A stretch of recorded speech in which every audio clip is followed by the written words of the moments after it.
Brigadier General Paul Muhanguzi oriyo mudomizi w'enkambi ya kabiri y'amakenke nagira ngo abazire nibata sente nyinji mu kushomesa abana bite cy'ubusasi binji bwa nyuma yo kuheza kushomesa oshanga ebashomere batari kubasa kubito mu nkora okwebisaho ecyari kugira ngo nekigaruze nyime ntunguka.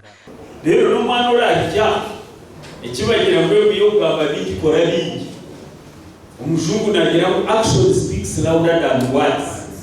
Those who get out from here, they are our ambassadors. Kuroshomeseze abana bakagenda kunkana hata nakireta abana nicyoreka ukuna ikirishomere.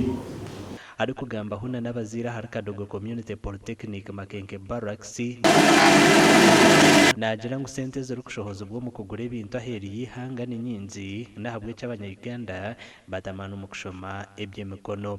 Chinese companies muri kureba mu zona nibakore nguto nibakora bingi kugira ngo bona nkubo za bachelors degrees konka bo nibashomesa kandi bega munonga ibintu by'emikono hazo akizo mufrid nkitwa mayi ushanga namanyakana katanga kunkito utatanduka mukamugura tanka mugarika mureta no kwisha kuguma naji bakanikira mugure nyonyi mureto wija kugibakanikira mbwe ntatuzekanikira. Izina rya Kadogo rikarugwa omu bakadoga abaruine abareta government abaresere government jo Montebe atukatandika nabo then twaza ntwindura mpora twatamuna ba civilian because twari tukareba skills zitengesa aburyomo ari mu society niko kureba twadimitinga abasirikare n'aba civilian tugambireho nanabeji ahakushoma iby'imikono. Umuzire umwana kwa kumugamba munanda ufite amakare ku branching hato shangu mbwe n'uwakora nk'echemo oshangu ngor ku branching no wakozere kubi kandi aba ku branching abinji mbabari yabakozere gina kungabazire tuba kukimanyeje mbwe ntati nkagezaho nafana n'ubusi wanje ko yaherize yikiriza natwara branding icyatumena shoma amashanyarazi nije gakashomero school fees kazi taruho muri nishoma na zumukubuyayana na ruhara iguru butembero ryabura kunagiro mahina ashaka funa kasente cyampaza byo tikanye koreki nishome. Omugandi retired Kanoto mu Butime or minister w'ibyoburambuzi ayahanangiriza beji kubongera hamishomo yabo babana benda kubabo mu gashumbwire bwo misho. Minister babagambira hamukoro gwi 12 ogwo kujweka beji bitendekero rya Uganda Wildlife for Research and Training Institute erukshango mu town ya Katwe Kabatoro omur district ya Kasese. As you receive your transcripts and certificates or told we today, remember that this is just the beginning of your skilling journey.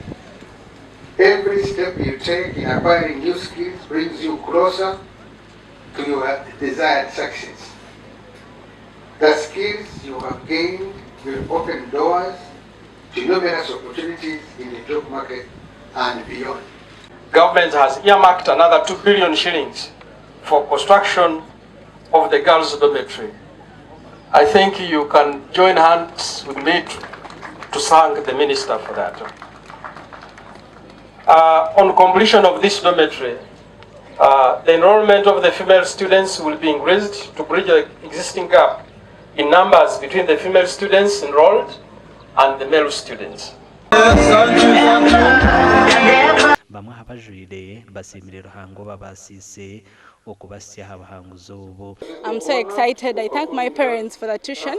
I thank my teachers for giving us the knowledge because indeed we got to our very best.